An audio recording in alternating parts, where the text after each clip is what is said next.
introductions. My name is Bria LaVorgna. I am a staff writer for Tasha Station, where we just tend to report news, talk about the expanding universe.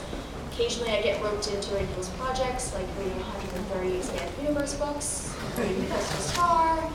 But yeah, I'm a writer and I'm serving as the moderator for this panel. And with that, we'll just move down the line, although I bet a lot of you know who this is.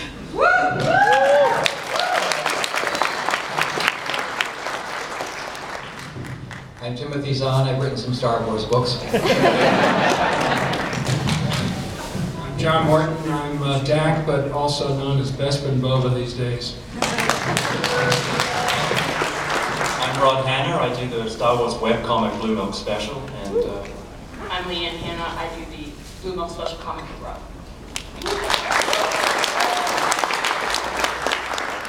On the Tasha Station podcast, we like to start things off by going, how did you get into Star Wars? But we'll also open that up for some of these people and say, how did you get involved in the Star Wars universe?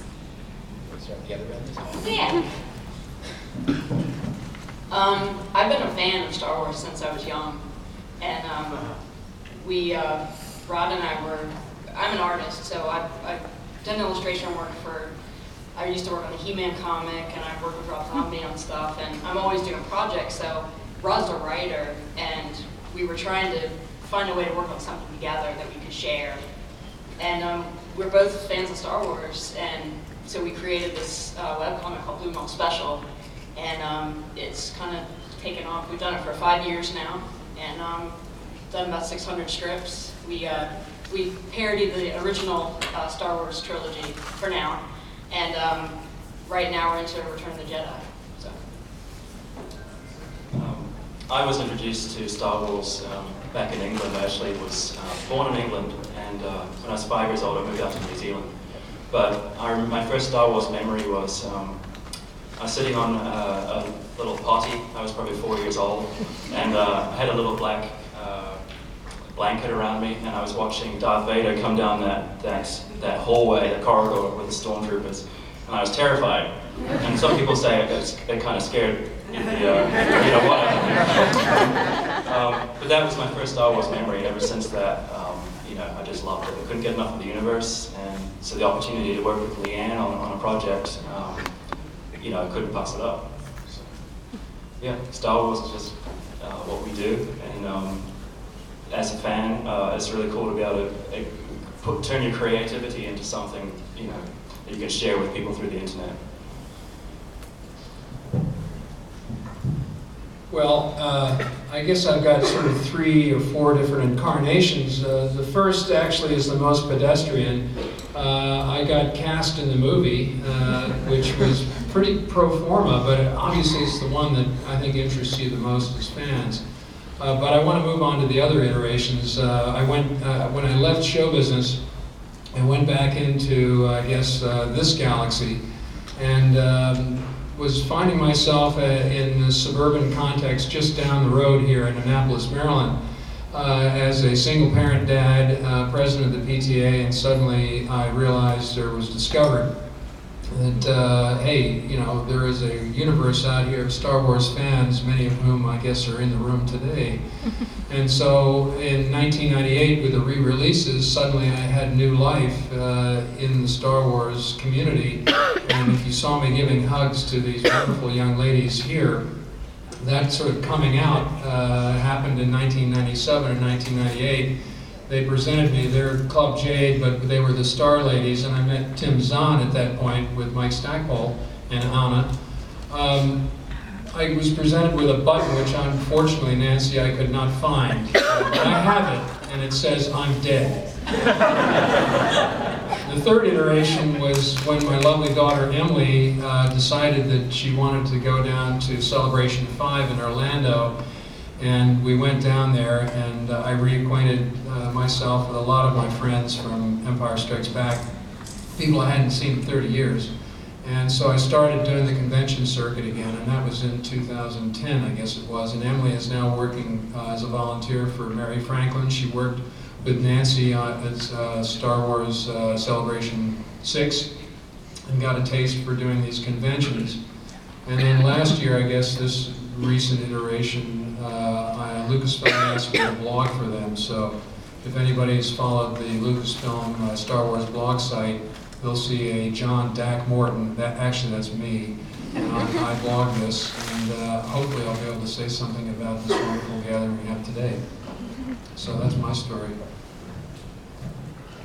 I got into Star Wars second night it was showing at the theaters. Hadn't been able to get to there the first night. I was working on a computer problem that never got resolved, but never mind that.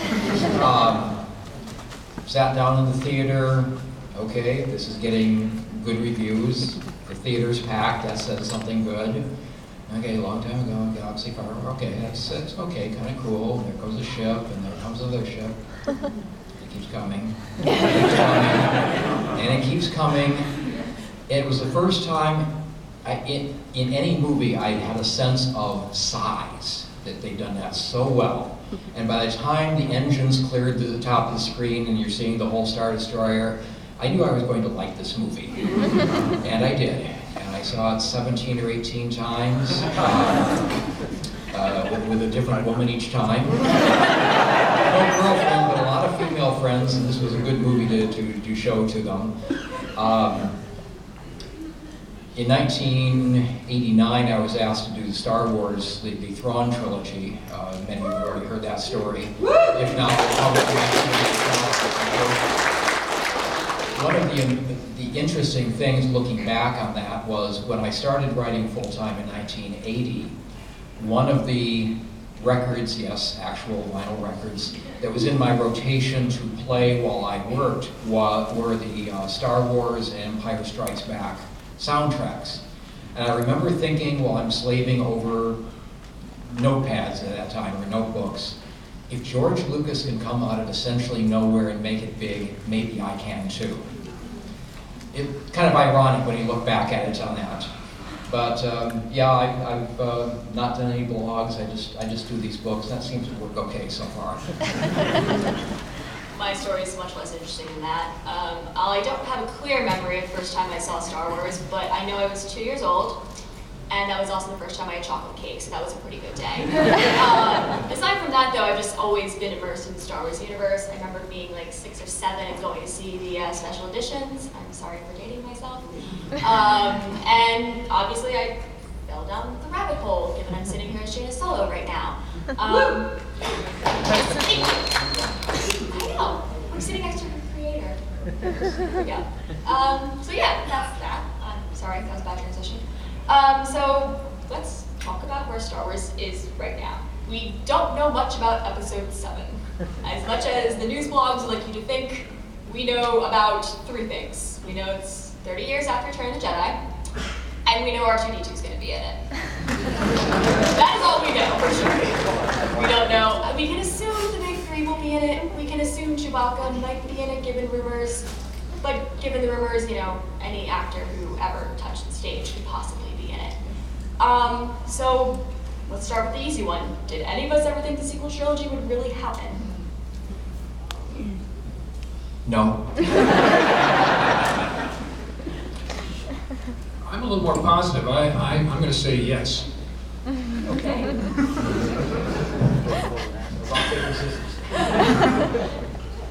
I guess no. I mean, I think because the prequels happened and then there was such a big kind of gap, and that they're simply focusing on the Clone Wars in a different era, I wasn't really sure whether they're ever going to get back to, you know, the original trilogy that I originally got hooked on. So, yeah, I was really surprised. I think most people probably were, right? I thought that it might happen after Disney bought Star Wars. I think we got that announcement at the same time. I have this strange memory of just frantically blogging all night because, oh no, Disney bought it. Oh god, sequel trilogy! Panic! So what are we hoping to see here? I mean, we're probably not... Let me just elaborate a little bit, because I was being cute on that one.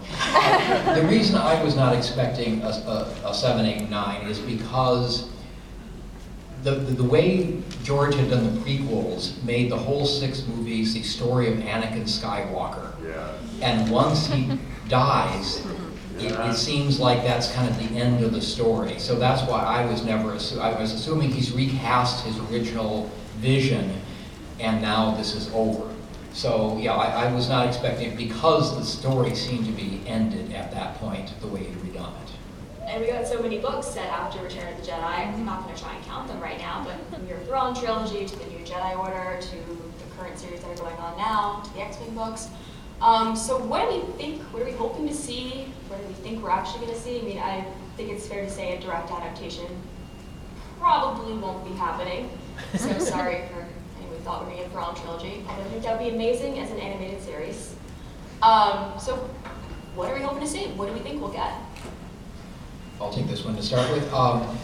First of all, yes, the movies are not going to be adaptations of anything expanded universe. However, as I've been pointing out to people, Disney paid $4 billion for this stuff. They're going to mine it. And once 7, 8, and 9 out of the way, and once they've cleared their palate of all the side movies they're planning to do, they've got 4 TV networks they've got to fill with programming. So I am hoping, don't say this that Zahn said it might happen, because it's just speculation, but I could see the possibility of an ABC Thrawn miniseries someplace down the line. I would watch it. My other hope is that someplace along the line we will do that ABC will launch an evening of the Jedi saga, X-Wing, Rogue Squadron, and maybe the Mara Jade Chronicles. They would own whatever night they put those 3 shows on. So there are all sorts of possibilities. Disney did not pay $4 billion just for to do a few movies. They're going to use as much of what they can of the expanded universe as they can get and they can use. So we will see, I think, bits and pieces of the various books, the various series show up over the next 20 years, maybe 30 years. But as long as Star Wars keeps making money, and remember, you know, that sounds crass, but that's how the mouse keeps its people employed. We will continue to see more Star Wars, and as long as it's good, we will sit there and pay good money to go watch it happen.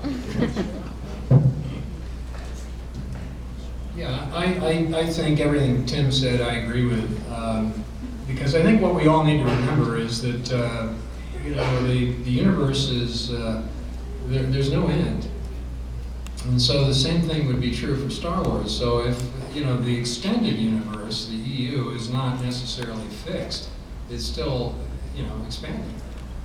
So I mean, to give you an example of why I think the idea of having your chronicles on Mara Jade or Boba Fett or anything of that nature, whatever the spin-offs would be, is if you think back 20 years or so when I met the folks from Club Jade and all that crowd, which would include Tim and Anna and Mike, they were talking about fan fiction. There was West End Games, if anybody remembers that organization.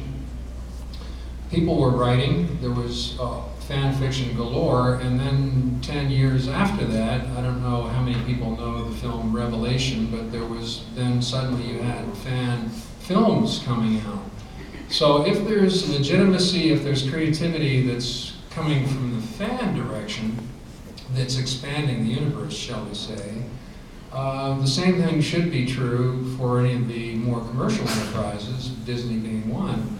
So I think what I hope, and I think Mary Franklin and others that are kind of on the interface between the fan community and the commercial organization of Lucasfilm or Disney, as you call it, is that there's a collaboration, there's a community spirit of sorts. There's tensions in that, but through that collaboration and through those tensions, the universe, the galaxy far, far away, will continue to expand, drawing in elements of what's already in George's sandbox.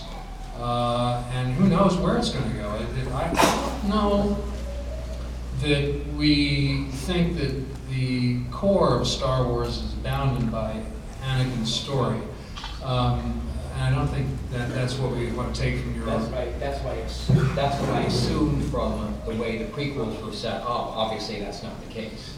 Yeah, and my yes was rather flip as well. I want to, all that informs that is the time that I was in Empire Strikes Back, which was a small 4-week period. And I will say that I had lunch every day with Mark Hamill. We were joined at the hip because his schedule was mine as far as those went. And Chris Malcolm would join us. We had David Prowse frequently, but Hamill and I were always together. And I will say at that time, a lot was shared that wasn't giving away any trade secrets that was going to get him in trouble. But it was very clear what he conveyed to me, a lowly supporting actor, was that the Star Wars was going to be with us, and there were going to be 9 films. Now, what was on those storyboards, I have no idea, and maybe Tim has some insights. So that's why I said I expected that there would be another trilogy. What the nature of that trilogy would be, I can't presume to even speculate. But George, I think, is dogged enough to have wanted to see that part of his vision fulfilled. And so I'm not surprised. I guess I am surprised to the extent of how it seems to have come about. I couldn't have anticipated that. But there is a logic to that that makes sense to me, basically.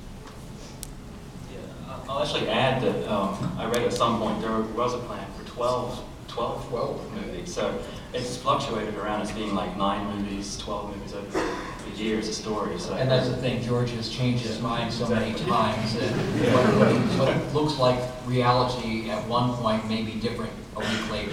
Right. But it was 9. Yeah. Yeah. And what I understand is they kind of wrapped things up in Return of the Jedi. The initial plan was to stretch it out to be maybe 9 movies by that point. But the nature of the way things went with the production of Empire Strikes Back and Return of the Jedi, things got wrapped up storyline-wise in Return of the Jedi, rather than keeping that story going for another 3 films. So maybe some of that material is what's the source for this new set of sequels. I'm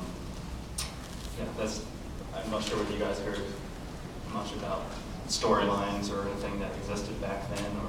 I mean, you've seen some of the original storyline he had for the classic movies, or at least the first movie, and then you look at the actual movie, it's very, very different. So whatever he had back then, it has changed, altered, fine-tuned, all of that, which is why at one point it was 9, one point it was 12, one point, okay, I think I'm down to 6, okay, we're going to do some more. So, and that's a creator's prerogative. He can do any of that until it actually, in fact, we will know what's in episode 7 approximately 2 hours after, a long time ago, and I'm not going to count anything as accurate until then. So, but yeah, there have been all sorts of changes that George has done over the years, and that's good. It's kept us on our toes, and hopefully it's gotten a better final product all the way along the line. If you do want to see what Lucas was originally planning for his A New Hope story, his original draft, the Star Wars is a series that Dark Horse is putting out right now. It's got gorgeous art, #1, and it's a pretty interesting read, so that should be in trade in a couple months if you're interested. I don't know if people are kind of worried at how things might go because with Disney's involvement, but I'm kind of optimistic.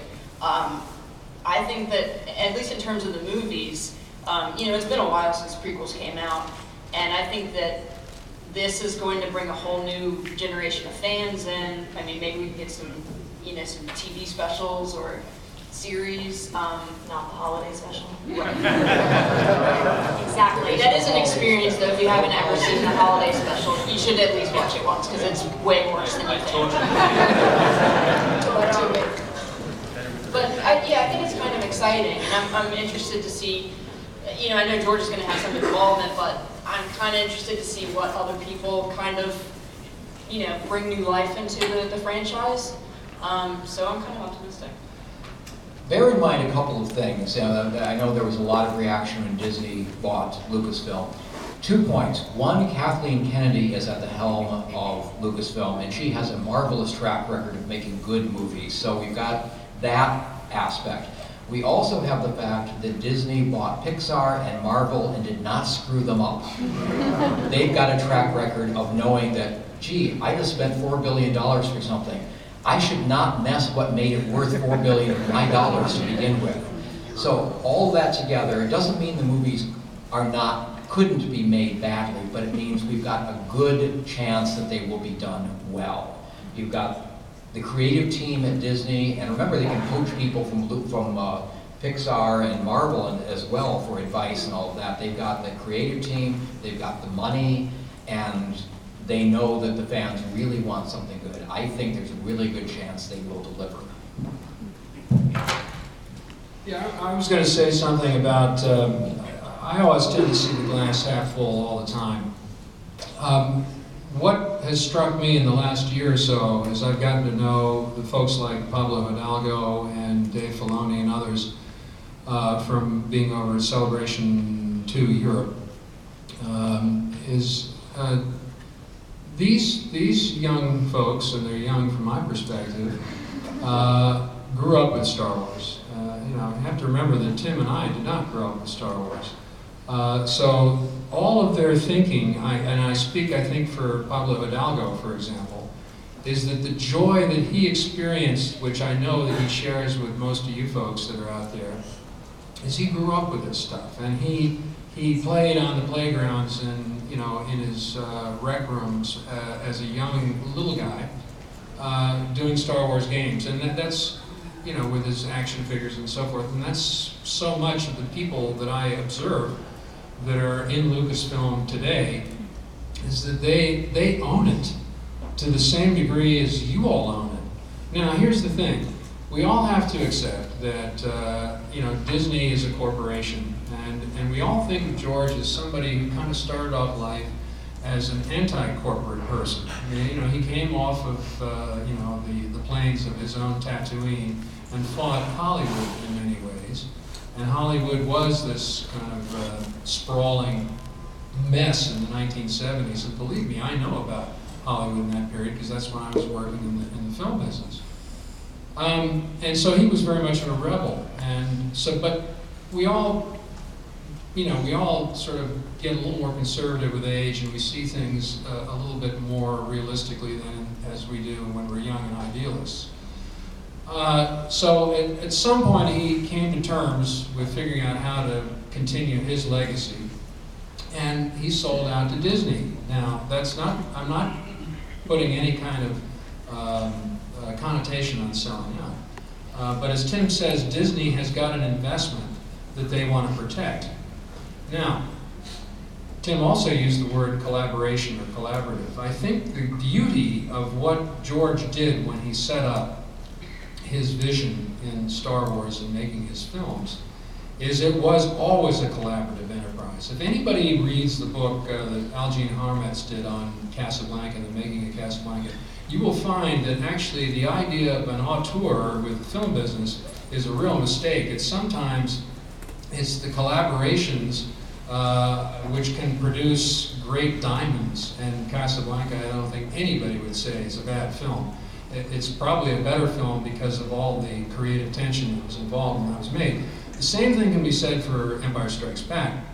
And I think in the future, that anything that comes out of Star Wars, again, here's Dak saying glass is half full. I think if the collaborative aspects, where everybody's bringing their best to the table, it could be very good. And I think what behooves you all as fans, and what behooves Disney as the engine that's going to make all this continue, is that this collaboration is never severed, because the question of ownership, who owns Star Wars? Well, I don't think there is an owner. I mean, the lawyers might see it one way, but Disney would make a great mistake, and I think they value what Mary Franklin, for example, is trying to do, of ignoring what the fan base is saying. These are kind of the things that we would like to see, because you're part of this culture.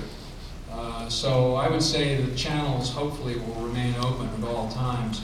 And I don't know what the history is of Disney insofar as, was there a sense of ownership of Mickey Mouse to the extent that there is a sense of ownership of Star Wars? I think not, but somebody might debate me on that. But I think Disney does recognize that they've got to be very, very sensitive to the input that's coming from you all, because it does relate to the way George has sort of structured it and enabled great creative people like Tim to flourish on behalf of everybody. I just want to jump in there because we do a Star Wars webcomic and it's a fan project. So when we set out to do it, we were very conscious of working, within the rules. It's owned by Lucasfilm. It's not something we want to publish to make money from because we're not operating with a license. So once we heard that Disney was had bought Star Wars basically from George, my first thought was, oh, they're gonna come hit us over the head with all this legalese. But we've always tried to make a point that we're a parody. We're operating under fair use laws, and we're non-profit. So we're just another little fanzine, except we do a webcomic, and it's available to read online. But yeah, there was a kind of sinking feeling for a moment when we heard Disney was involved, because we weren't sure what that meant, because the relationship seemed very good towards fans with Lucasfilm, but suddenly that relationship could have gone in a different direction. But from my understanding, things are very cool and they're very supportive and tolerant of fan creativity, so long as it's respectful of the laws. I sort of throw that in there since it kind of tiny. And just, John, basically, we're all saying this, but just to put it in words, Disney, they've been around long enough to understand this is a marathon, not a sprint. They do not want to do 3 movies and leave scorched earth around it. They want to be doing Star Wars stuff and making money from it for the next 50 years. And they are going to be sensitive to what the fans want and what the fans are expecting. So yeah, they are not going to just do scorched earth just to do it. And Star Wars isn't just the movies, of course. We've got the upcoming Star Wars Rebels series. We just had those 4 arcs from the Clone Wars go live on Netflix about a month ago. And then, of course, we also have the expanded universe.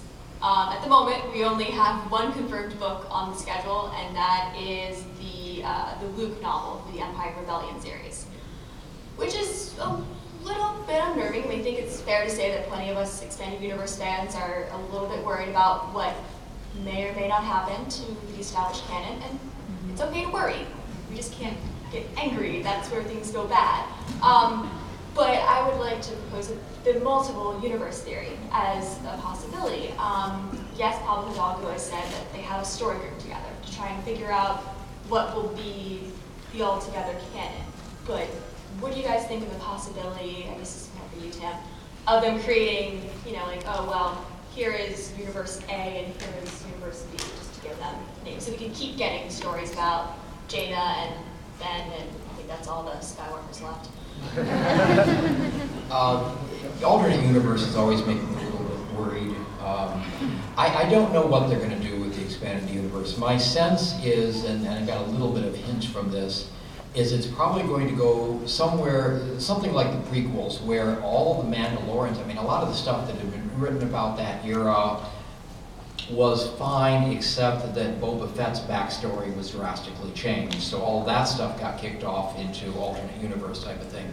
My sense is that unless they want to take something from a given book or comic or whatever, that will kind of remain real. If they, for example, picked Pelion and used him in episode 7 and changed his character, then that would kind of change what he was in the expanded universe. You understand what I'm saying? They're not going to go through a clear cut, but they may pull chunks of sod out here and there and transplant them. Again, that's just a sense of what they're probably going to do, given what they've done in the past with the prequels. And I don't know what they're going to put in. They've kept a lid on that's probably more tight than what's happening at the State Department. But they're keeping everything very close to the vest. We will not know what's going on until they do casting, and probably not even then. And as I say, 2 hours after the opening crawl, we'll know what's in the movie. So as for the expanded universe, are there going to be more books? We don't know. We have no idea at this point whether they're going to continue the book series, whether they're going to call a halt until episode 7 comes out and then reboot off of that. At the moment, as far as I know, none of that has been discussed. Last I heard from Shelley Shapiro at Del Rey, she didn't know anything either. On the other hand, she may know everything and just have to kill me if she tells me, so we're pretty much in the dark. They say authors are like mushrooms, you know, you keep them in the dark and you feed them manure. So, it's called Actually, I have a question for you, Tim. yeah. So let's say that we get a new, we get a new canon, which is probably pretty logical. Would you be interested in writing in it? And if so, how weird would that be for you? I would definitely be interested in writing in it. As far as weird, never underestimate a writer's ability to spackle. You know, if they had, Grand Admiral Thrawn come in and he's got red skin instead of blue skin, I can cover that. I could fix that. I could connect it back to my stuff okay. So we authors are really good at spackling, hand waving, and all of that sort of stuff. So depending on what they did, I bet I could make it work. And I certainly would be interested in doing more Star Wars books. For those of you who were fans of the old Monk TV series, you know, I've got 10 Star Wars books. Monk would approve of that number. But I would be willing to go to a number 11 if they asked me. I'm just saying, Solo's 12 would be a great sequel to Scoundrels. Well, actually, as of Scoundrels, Solo's 11 was my original title for that, and Lucasfilm decided they didn't think, or Del Rey and Lucasfilm together decided Warner Brothers might get, you know, their lawyers' knickers in a twist. Though, as I pointed out, you know, Solo, you've got that trademarked, and 11 is a number. What are they going to say? Let's call it that, and if the lawyers get upset, we'll change it, but they decided not to risk it. But as it happens, I do have a couple of, an idea for the Solo's 12, the sequel, in mind. We will see if that ever comes to pass. I have one self-indulgent question. Yes. Is Winter involved again? Winter would definitely be involved, yes. Sorry. You don't take away any of the characters when you add another ocean, so you just add more. I just want to make sure. I'm not sure I'm saying it again, so what is that share?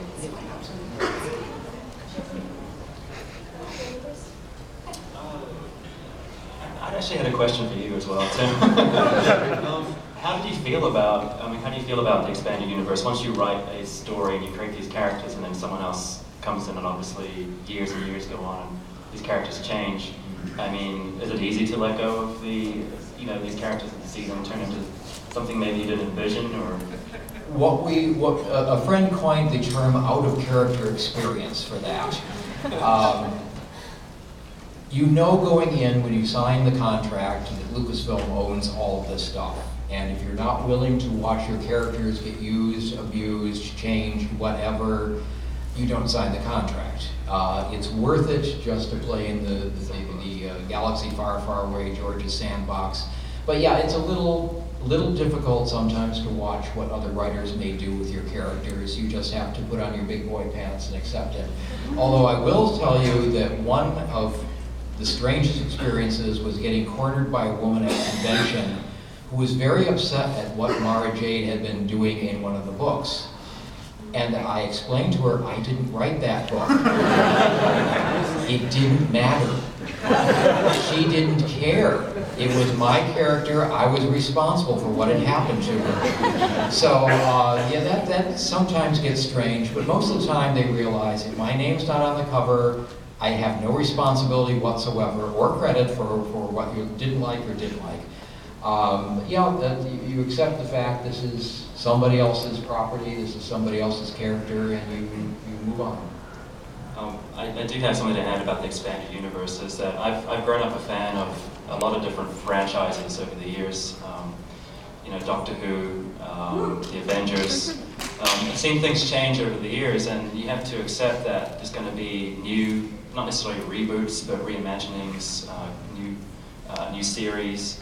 So franchises go through a lot of changes, and with the expanded universe, for me, you know, they can never take away those books. Those books have been written. There's not going to be some big mass book burning, I hope. So this material exists, and even if it has to be continued through fandom, that expanded universe that everybody's familiar with is still there. So the idea of a universe A, universe B, I can live with that. Yeah.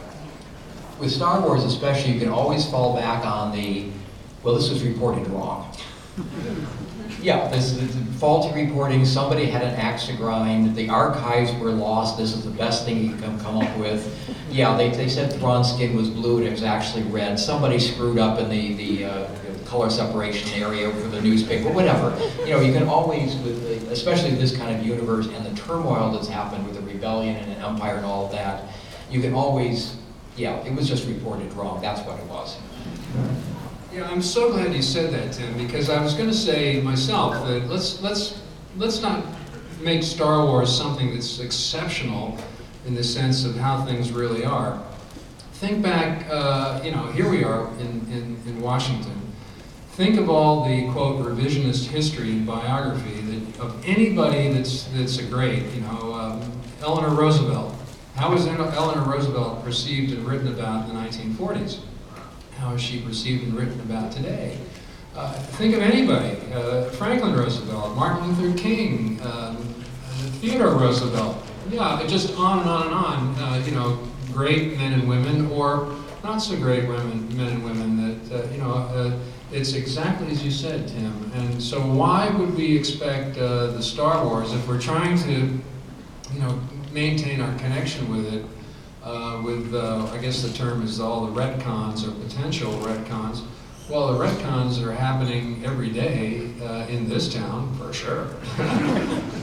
There's a lot of people that think Frank Underwood is real. I'm glad you brought up the Rebellion, though, because we are getting Star Wars Rebels in the fall. And I would say that both films and the television shows have shown that they can take things from the expanded universe. So, for example, we got Coruscant in Phantom Menace, and we also got to see a version of Mandalore and a version of Dathomir in the Clone Wars. So, what are we hoping to see with Rebels? Like, are there any plot lines, such as, for example, like how the rebellion was put together, that we think may make it in some way, shape, or tiny plot thread to the Rebels show? Yeah.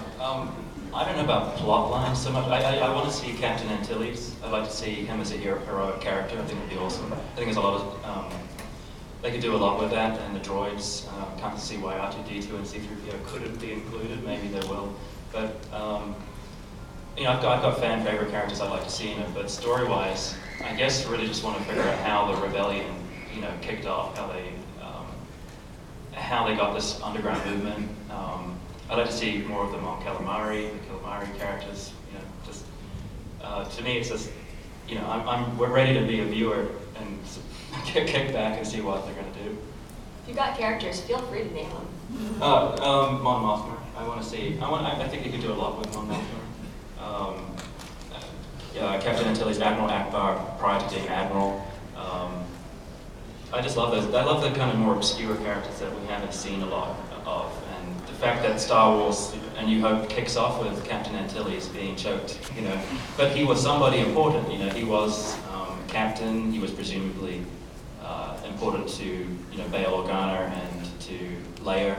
And he seems like you could do a lot with that. I really like the smugglers as well. There's a lot of lightsabers in Star Wars, a lot more than I expected over the years, and I always loved Han Solo, and the bounty hunters. So to see more of the world outside of the Jedi, I'm keen to see more of that, because we've had a lot of Jedi, and I think that's the neat thing about the characters that I've seen so far in Rebels. It looks like there's a good mix, for my taste. So. Yeah, I've been following the Rebels pretty closely. If you come to my booth, you'll see that the background to one of my posters is the Lothal landscape for the city. When I met Dave Filoni at the con in Germany, he was talking a little bit about the Rogue Squadron, and I thought there was a hopeful sign that they were going to be exploring the Rogue Squadron.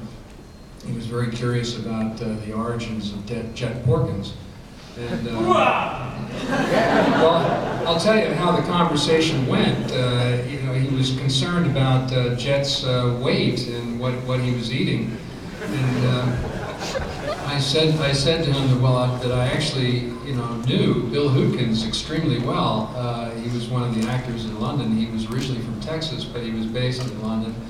And I can tell you that if Jet Porkins was, the alter ego of Bill Hootkins, he was a demon at being able to cook tofu in a multitude of ways to make it very good. So I would say that my advice to Filoni, if he was going to be developing Porkins' character with the Rogue Squadron in that time period, was to make him very, very good as a sous chef or a chef who could do sort of cordon bleu with tofu or some equivalent. But what I will say about the Rebels is that I think the storylines will do exactly as you were suggesting, that give some insight to the origins of the rebellion, and they might weave in and out with the stuff that we already know from New Hope, and probably will bring forward some of the arcs that might have come out of Clone Wars that we sort of feel that we've lost with that series being suspended. But there again, I go back to what I said earlier, is that you have a group of men and women who grew up with Star Wars and had their own ideas, and I think they will interface with George Lucas and the folks at Disney in a way that brings this story forward that obviously, as Tim would say, wasn't developed at the time. There might have been some glimmers, but it was not pursued. But I think it will fill in a lot of holes, and I think, hey, it's going to be very exciting. I'm really, really into that period. Obviously, that's a period where Dak was around, so I'd like to know what the heck's going on and what was happening, as he was growing up. Anyway. Yeah, just a couple of comments to second the origins of the Rebel Alliance. One of my favorite little touches in A New Hope was that as the pilots are gearing up for the attack on the Death Star, you got some of the normal, what we now consider the normal Rebel logo on the helmets. We have several non-standard.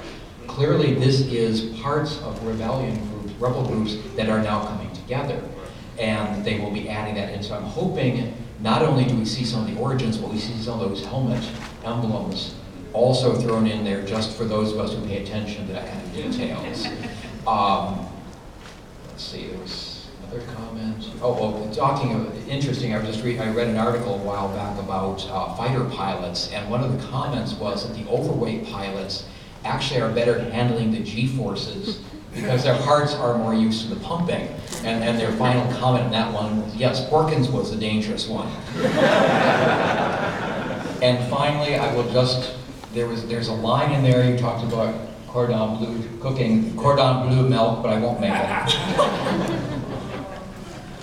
Actually, I think you're bringing up seeing the stars of rebellion. I think that, kind of going what you were saying before about revisionist history, this could work out really well, because if you're saying all the different little groups, well, our little team with Ezra and Kanan and Zeb, Chopper, Sabine, and Hera, that could be one little group that comes about. And then you've got Mon Mothma and Bail Organa and Garden Bell, I guess?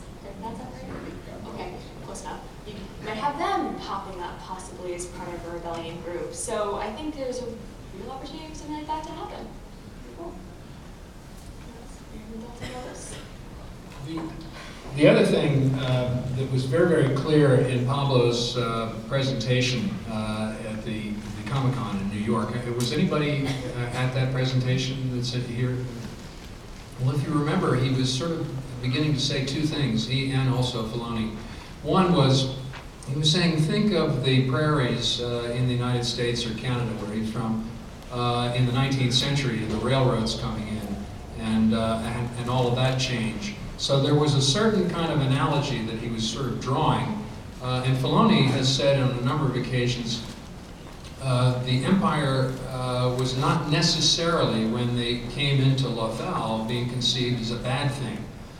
They were providing opportunities to impoverished areas at the end of the railroad lines. That was one of Pablo's statements. So in other words, what they're portraying is perhaps a sense of the empire not necessarily being a bad thing, that later, as it advances forward, turns into something that was, very, very a negative force for the people of Lafayette and oppressive. And that's where I think the significance of when they're going to be bringing forward the marketing and the promotion of Rebels, where you're seeing the choose your side. Obviously, if you're offered a question, choose your side, there must be something that's good for either. So I think it's going to be an interesting dynamic. It's not going to start out with all Darth Vaders and the Inquisitor, I don't think. This is the way I kind of read the tea leaves. So it's going to be a very kind of thought-provoking scenario that's being set up here. It's a journey that we're going to be on as we all question, which side are we going to choose? Which side are you on? Yeah, historically, for some places, for example, under the Roman Empire, a lot of towns and small cities and such had times of peace they'd never known before, because the Romans wouldn't let them fight among each other, as they had done for centuries. So you could very easily see the empire is the law, guardian, protector, the no-nonsense. Yes, they take money in taxes, but they're keeping everybody from killing each other. But now they're making these regulations. Now they're hauling our kids off to join the legions because they need more troops, and you could see it starting out as something we like, and just gradually it starts going, do we really like this anymore? That'd be an excellent way to do that too. You could even go more recent history, well, relatively speaking, more recent history with the War of Independence, with the changing attitude to whether I'm a British citizen, no, I'm an American, and the division within families, Benjamin Franklin, so even that might be a neat area for them to mine, so we'll see. Was it like 20% were pro-rebel, and 20% were pro-British, and the rest didn't care? Right, there was a bunch stuck in the middle there, so it's shooting across our farm. There's some pretty cool stuff they can mine for Rebels from recent history. Well, for Rebels or a spin-off film, just off the top of your head, what's the one thing you'd like to see them do in either Rebels or to see it in the spin-off film? Me? One thing, maybe a 12-year-old Mara Jade being sent to watch the Inquisitor, see how he works.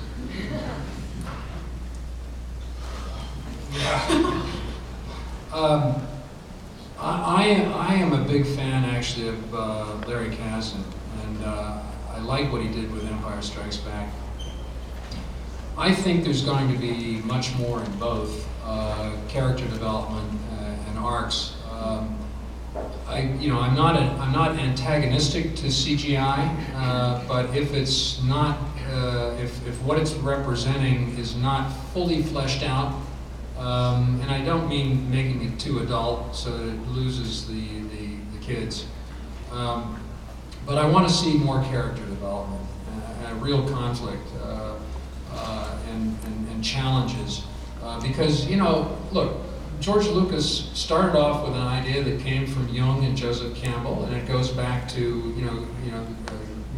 classical, Greek tragedy and theater. And those are big concepts. It's mythology and what have you, and it's not just sticks fighting against each other. There's something that's souls and spirits that are in these figures, and indeed, we human beings are figures, just like CGI. So I want to see more of that. That's what I want.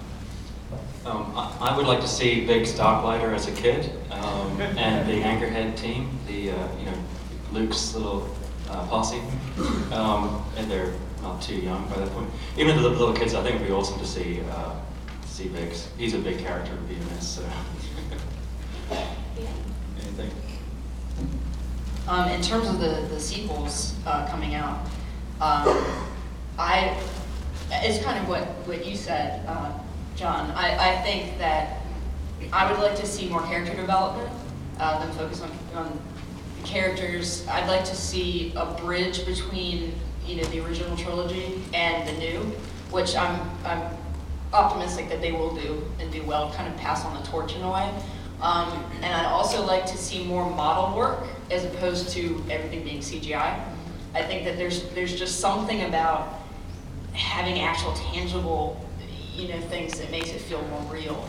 And that was one of my complaints about the prequels. I thought that everything looked kind of shiny and fantastic, and you know, the original trilogy always felt more grounded to me in that way. I'd like to see some more of that. And Lord of the Rings proved how well you can do with the miniatures and the props and all of that and such. Let me throw out one other thing. I was talking about the Rebels, but one of the things I would really like to see in the sequels, and this is something Disney has always done well, is a good family situation. I mean, look at all the family relationships in Star Wars. They've been pretty dysfunctional. You know, granted, many of them have been manipulated to be dysfunctional, but they have been dysfunctional. I would like to see with Luke, Han, Leia, the kids and such, that you have a solid family relation. Doesn't mean there can't be conflicts. A good example, The Incredibles. We're fighting among the family, but when push comes to shove, we draw together and we kick major butt.